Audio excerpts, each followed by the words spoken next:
যুবক রে, আমি তোমাদেরকে বন্ধু বলে দিতে চাই, বন্ধুরে আমার, আসার সিরিয়াল আছে, যাওয়ার সিরিয়াল নাই, এখনো সময় আছে রে। তুমি মৃত্যুবরণ করার আগে মৃত্যুর প্রস্তুতি নাও রে বন্ধু, কারণ কবরটা অত্যন্ত ভয়ঙ্কর হবে। আমার রাসূল বলেছেন, আল কবরু রাউজাতুম মির রিয়াদিল জান্নাতি ওয়া হুফরাতুম মিন হুফারিন নার। আমার রাসূল বলে দিয়েছেন, কবরটা জান্নাতের একটা বাগান হবে।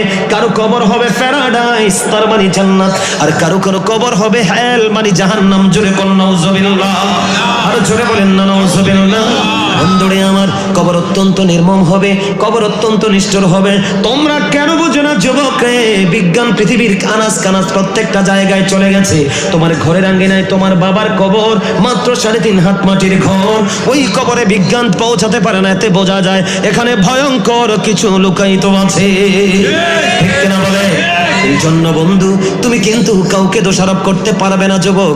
আল্লাহ রাব্বুল আলামিন পবিত্র কালামে হাকিমে কোরআন শরীফের 30 পারা সূরা ফিতরের মধ্যে বলে দিয়েছেন, যুবক হৃদয় খুলে শোনো গো, আল্লাহ বলে দিয়েছেন, ইদাস সামাউ ফাতারাত ওয়া ইদাল কাওয়াকিবু তাতারাত ওয়া ইদাল বিহারু ফুজ্জিরাত ওয়া ইদাল কুবুর وإذا القبور بعثرت علمت نفس ما قدمت وأخرت। চুরি চুরি বলুন একবার আল্লাহু আকবার। বন্ধু যুবক, আমি তোমাদেরকে বলে দিই, তোমাদের অবস্থা হবে অত্যন্ত হাসরে ভয়ঙ্কর। বলে হুজুর কেন গো? কারণ আল্লাহ রাব্বুল আলামিন জানিয়ে দিয়েছেন, আসমানটা কিয়ামতের দিন ভেঙে যাবে, তারকাগুলো ঝরে ঝরে পড়বে, সমুদ্র সেদিন উদ্বেলিত হবে। আল্লাহ রাব্বুল আলামিন বলে দিয়েছেন, ওয়া ইদাল কুবুর বুসিরাত আলিমাত নাফসুম মা কদ্দামাত ওয়া আখরাত। বন্ধুরে আমার, আমার নবী, আপনার নবী তো জাহানের বাদশা নবী, রাহমাতাল লিল আলামিন।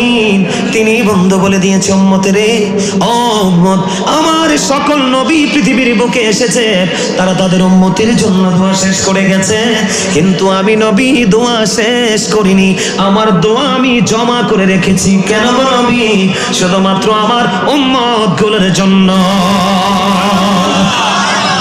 এরে যুবক, আদম নবীর কাছে মানুষ যাবে হাসরের দিন সুপারিশের জন্য। আদম বলবে, না না না, আমি এটার যোগ্য নই, আমি দক্ষ নই, আমি পারবো না। মানুষগুলো চলে যাবে মূসা কালিমুল্লাহর কাছে। মূসা বলবে, না না না না না, আমি এটার যোগ্য নই, আমি দক্ষ নই। তোমরা চলে যাও ওই যে মদিনা কামলিওয়ালা আল্লাহর প্রিয় হাবিবুল্লাহ নবী মুহাম্মদ রাসূলুল্লাহ সাল্লাল্লাহু আলাইহি ওয়াসাল্লামের কাছে। তোমরা ওখানে চলে যাও, ওখানে চলে যাও। কেন কেন কেন? ও বন্ধু, তোমরা নজর দিয়ে দেখো গো, আমি শুধু ছোট্ট কালিমাটা নিয়ে শুধু আমি একটুখানি বলবো বন্ধু, তোমরা হৃদয় উজাড় করে শোনো। এমন একজন নবী, এই নবীর নাম হুর গেলমানের কপালে সিনাই। সুবহানাল্লাহ। আমরা এমন নবীর উম্মত রে, ওই নবীর নাম ফেরেশতাদের গলায় ঝুলানো। সুবহানাল্লাহ। আমরা এমন একজন নবীর উম্মত রে, যেই নবীর নাম জান্নাতের রোমে রোমে লেখা।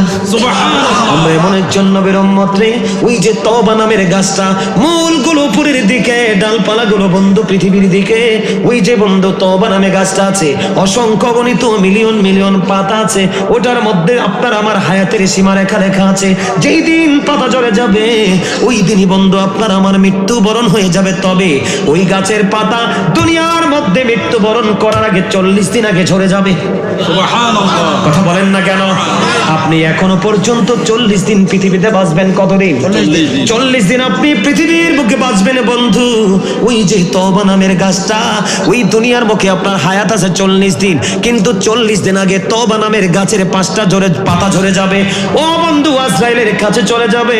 ও বন্ধু, যদি জান্নাতি হয় ওই পাতাটা বন্ধু গ্লেজি থাকবে, আর যদি জাহান্নামী হয় ওই পাতাটা অত্যন্ত মৃদু ব্ল্যাক কালারের হবে। জোরে জোরে করুন নাউজুবিল্লাহ। ওই যে তওবা নামের কোটি কোটি গাছের পাতা রে, ওই পাতায় পাতায় আমার নবীর নাম মোবারক লেখা। সুবহানাল্লাহ। জোরে জোরে করুন না সুবহানাল্লাহ। ওই কালেমাটা কোনটা জানেননি? ওই কালেমাটা হলো লা ইলাহা ইল্লাল্লাহ মুহাম্মাদুর রাসূলুল্লাহ সাল্লাল্লাহু আলাইহি ওয়াসাল্লাম। জোরে জোরে বলেন না আলহামদুলিল্লাহ।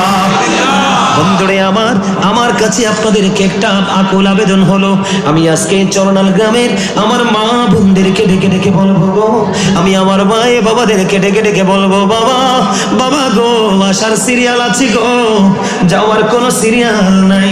এর যুবক আমি তোমাদেরকে বলছি রে, এই দুনিয়ার বুকে মানুষগুলো এসেছে, অসংখ্য মুরব্বী মানুষ আপনার আমার মহল্লার মধ্যে আছে, আমার বিশ্বাস আল্লাহ তাদেরকে আরো অনেক দিন দুনিয়ার বুকে বাঁচিয়ে রাখবে। কিন্তু আজকে 2-4 বছর ধরে আপনি দেখবেন, আপনি পার্সেন্টেজ হিসাবে হিসাব করে দেখেন, অসংখ্য অগণিত মানুষ বন্ধু মারা যায় একমাত্র ইয়াংরা। ঠিক কিনা বলেন? আরো জোরে বলেন। ও বন্ধু, আমার একটা ভগ্নিপতি একেবারে ইয়াং বন্ধু, সোনালী, তার গায়ের রং যেন বন্ধু কাঁচা হলুদ, আমার চাইতে বয়সে অনেক ছোট, বাচ্চা নিয়ে ঘরে ঘুমায়, একটু পরে খবর আসলো সে নাই।